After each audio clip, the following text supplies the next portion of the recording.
everybody, it's Dave here, Holiday for Two. Hope you're having a good day, and I hope you have a good week ahead. Well, today's video is boondocking in the Southwest and things to know before you go boondocking in the Southwest. And this video I'm going to tailor especially to folks who are just thinking about boondocking but haven't really gone out and tried it yet. And I'm going to focus primarily on the region of Arizona because that's the area that I'm familiar with. That's where we live. We do lots of boondocking in Arizona, but there's other places around Arizona that you can boondock as well. So some of the tips that I'm going to give will also apply wherever you go. Southern California, Nevada, New Mexico, Utah, and parts of Colorado as well. But we're going to focus on Arizona. So I'm going to do 5 tips, things to know before you go, important things. If you're a boondocker and you hear these tips, they're probably going to be very familiar with you. But if you've never boondocked before and you think, boondocking sounds so much fun, it sounds intriguing, I hear people talk about it, it sounds like something I really want to do, I'm going to give you 5 tips to think about seriously before you go. Because boondocking may not be for everybody. There are some things about boondocking that may not be for everybody. All right? And I'm also going to share 4 places in Arizona that are great to go boondocking in, that are easy to get your feet wet, so to speak. You don't want to get your feet wet when you're boondocking. That's bad. So if you like this video, give it a thumbs up. Please don't forget to subscribe and ring the bell so you'll be notified when I put out more videos like this in the future. So let's get to it. Boondocking in the Southwest, especially Arizona. Things to know before you go. So someday when my ship comes in, I know just what we'll do. We'll pack our bags and quit our jobs and have a holiday for 2. We'll pack our bags and quit our jobs and have a holiday for 2.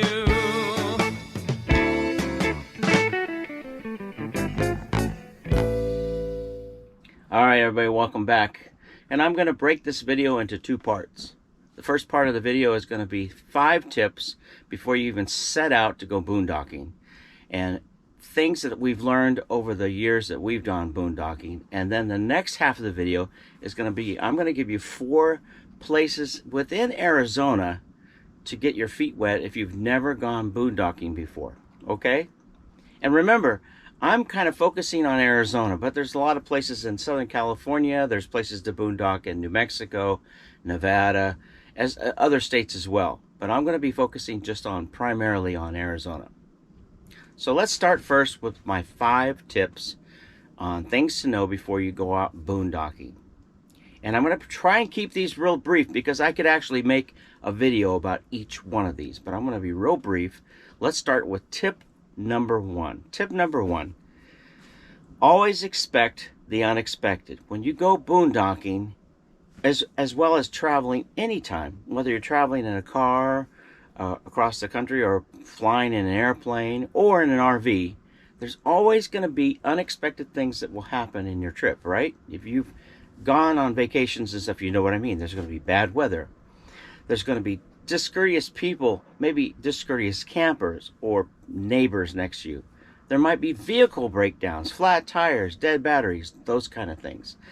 Boondocking, by its very nature, sort of amplifies everything that might happen to you because you're off the road. When you're boondocking, you're usually 1 or 2, maybe 10 miles off the road back in the boondocks. You see, that's what boondocks means. Boondocks is out in the wilderness, away from civilization. You're out in the boondocks. And that's where the term boondocking comes from. So always expect the unexpected. Tip number 2 is to plan ahead for all your necessities. So if you're going to go do boondocking, there's a couple of things you need to do before you even set foot out the door. Make sure you have food. Make sure you have enough food for your trip. Plan for enough food for double the amount of days that you plan to go. If you think you're going to go boondocking for 3 days, have enough food for 6 days, especially if you're boondocking. Water. You want to make sure you have a full water tank or have enough water for everybody that's going camping with you. And again, if you're going for 3 days, have enough water for 6 days. Have enough water for double the amount of days that you plan to boondock. Have your electric needs planned out. Are you going to be using a generator? Are you going to be using solar panels, Blue Eddy batteries? Are you not going to use electricity at all? Are you going to be using propane tanks, things like that? And it also goes with cooling and heating. For example, if it's wintertime and you want to have some heating, you want to make sure you have enough blankets, maybe a little small propane heater, or some kind of a heater to keep you warm. If it's in the summertime, you want to have fans, maybe have a generator so you can run an air conditioner if you have a generator, or have a way to keep cool if it gets warm. Also, you want to have communication devices with you, phones, two-way radios. One of the things I keep with me when I go camping is my Garmin. I'm not sponsoring this, but I just want to talk about this for a second. I keep this with me when we go out boondocking because this is the Garmin 66i. And I'll put a link down below for you so you can look it up. But this little device is really very important to have with you, especially if you go boondocking or something like this. This has the ability to communicate through satellites and SOS. It even has an SOS button right on the side. So if you get out in the boondocks, you're hiking or you're away from the road, somewhere where you don't have a phone signal, and something happens, you get hurt, you have a serious breakdown, somebody falls, has a heart attack, serious things, and you can't get to a phone and get a signal on your phone, you can always push the SOS button and help will come for you, because this sends a GPS signal that lets the authorities know at Garmin where you are, precisely where you are by GPS. So these are good things to have when you're out boondocking or hiking somewhere where you might not have a cell signal. So that's a Garmin 66i, but they have lots of other devices similar to this that you could look up as well. So that's something important to have. All right, next tip, number 3. Know your RV's limitations. Remember the old Clint Eastwood movie where you'd say, a man's got to know his limitations. That was Clint Eastwood movie. And when you're going out in an RV, you've got to know what your limitations are. If you're in a motorhome like we have here, we're not going to do a lot of four-wheeling. We're not going to get off the road too far and get into places where we might not be able to get out in the event that it rains or snows or the road conditions get really bad. So keep that in mind. If you take if you're in a Jeep with a rooftop tent, or a Tacoma, four-wheel drive Tacoma with a rooftop tent, or you're pulling an off-road trailer, those kind of rigs, you can usually get a little farther off-road than we could in a motorhome like this. So know what your RV's limitations are. Don't go down a dirt road, a Subaru Forester or something like that, or a small vehicle that doesn't really have high clearance. You might get into a situation where you won't be able to get out and you'll need help. And so plan ahead, know your RV's limitations before you go. Tip number 4, it's tell others where you're going. Tell other people where you're going to be. Give them an idea. They don't have to call you and all the time. You don't have to check in with them 24 hours, every 24 hours. But at least let them know where you're going, how long you're going to be there. Give them phone information to contact you. Maybe say, hey, I'll call you once every couple of days and let you know how I'm doing.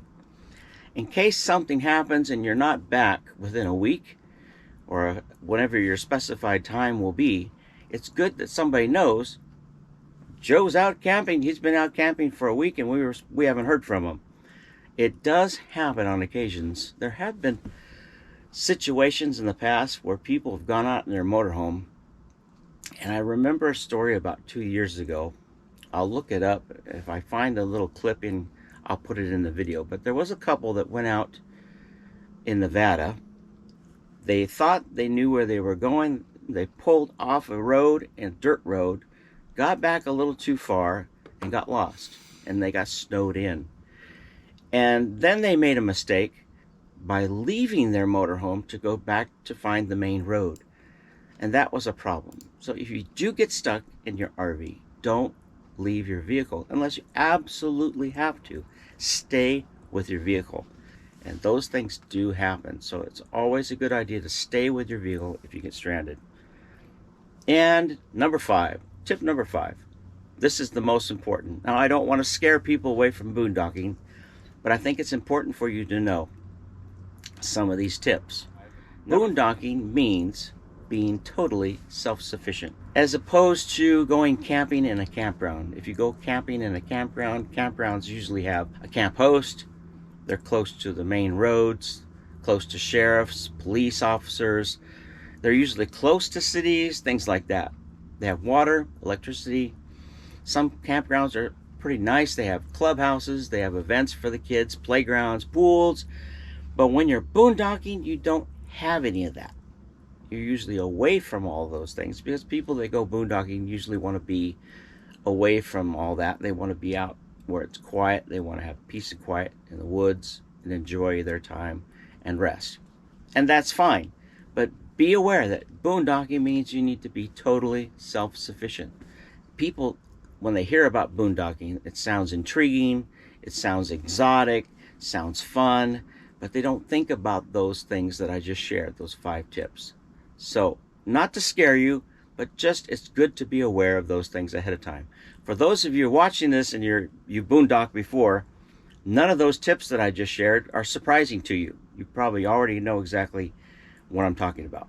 But for people who are just getting into it, they don't always think about things. I can't tell you how many times I've heard people say and ask questions about boondocking. They just don't realize that sometimes you have to bring your own power supply, that you have to bring your own water, and they just don't think about those things. So it's good to think about those things ahead of time. So let's go to part 2 of my video.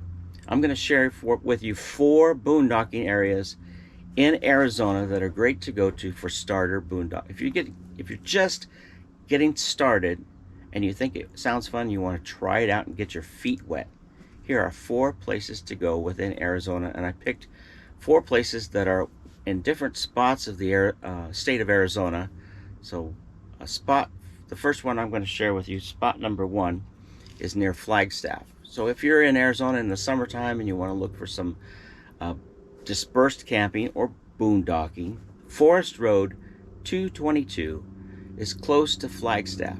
It's just in the upper northwest section of Flagstaff. That's close to a little town called Fort Valley. Forest Road 222, and I have videos on these because we've been there before, and you'll probably see a little link pop up in the corner up here. We did a video on Forest Road 222. It's west of Flagstaff. It's close to town. If in the event you need to get groceries or gas, it's still fairly close to town. The road to get into Forest Road 222 is really easy to go to get through, even if it's raining. Sometimes in the wintertime, though, it does close. So some of the forest roads in Arizona, when it snows in the wintertime, they will close the roads. Sometimes they don't. So just beware. If you're going up to Forest Road 222 and it's wintertime, or it's just right before the first snowstorm, the road might be open, but I would be watching the weather. Don't go down that road because it does snow and gets heavy snow in Flagstaff. So just watch out for those. If you're in Arizona in the wintertime, best to camp down in the southern half of the state. So I'm going to give you some other spots. Here's my second spot in Arizona for you. It's called Pump Station BLM. It is near Marana and Tucson. It's also close to Ironwood National Monument. Pump Station BLM. Again, I've been there. Great spot. There's also places up in Ironwood National Monument where you can boondock up in the monument area there. And I'll put a link up here in the corner so you can click on it. Ironwood, it's near Marana. It's a growing town, Marana, and is just sort of northwest of Tucson. A growing community, and there's other little communities near there like Avra Valley and so forth. So you want to go near Marana, take Marana Road out. I'll put the link in here so you can find it. It's probably about 7 or 8 miles west of the freeway of I-17. There have been some road construction around Marana, so you do click on the link if you want to find it. All right, so that is Pump Station BLM near Marana, Arizona. The next spot, and this is a really great spot, is near Phoenix. Saddle Mountain, Arizona.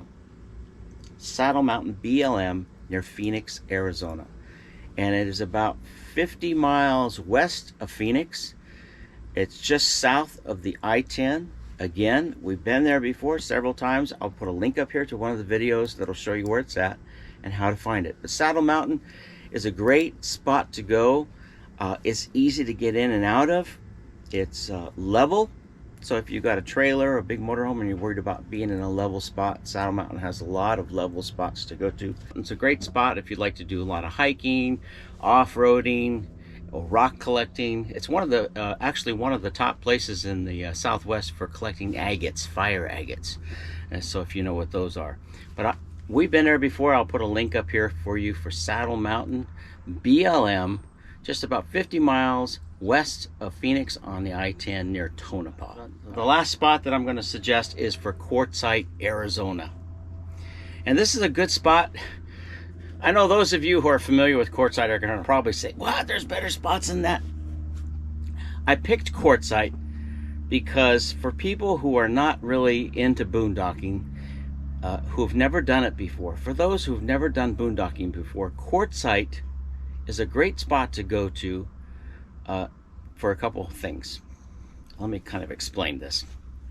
If you don't like crowds, then go to Quartzsite before the big crowds get there in mid-January through the end of February. That's the peak season in Quartzsite. There's about 5 or 6 weeks, starting around the first week or second week in January, and it goes to the end of February. That's the peak season in Quartzsite. If you don't like big crowds and you don't want to be around a whole lot of people, then go to Quartzsite before the peak season or after the peak season. Or if you do happen to go there during the peak season, there are places that you can boondock that are a little bit farther away from the town of Quartzsite. And that might be a better option for you if you want to avoid the huge crowds. But I like Quartzsite for people, especially, I think it's a great spot for people who want to get their feet wet. There are spots around Quartzsite that you can boondock for free. There's like High Jolly Campground, which is north of town, or Plumosa Road, or south at Roadrunner. You can also go on the west side of town to Dome Mountain, Dome Rock, or you can go on the east side of town at Skadden Wash area. There's also places south of Quartzsite that are great, like Kofa. But if you want to pay and you want to be close to the activity and you like the crowds, pick La Posa, which is right in the middle of Quartzsite. That's going to be the place that's going to be where the biggest crowds are going to be. You're going to have water available. They'll have garbage pickup there. There is a $40 fee for 14 days.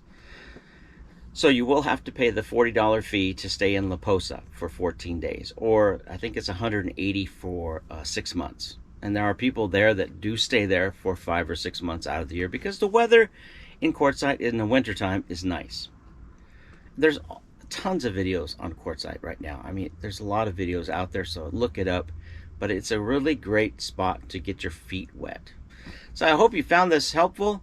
If you like this video, please subscribe, give it a thumbs up. Don't forget to ring the little bell so you'll be notified when I put out more videos in the future. Have a great day. Safe travels wherever you go. And thanks for watching. We'll catch you later. Bye. Time for a cup of coffee.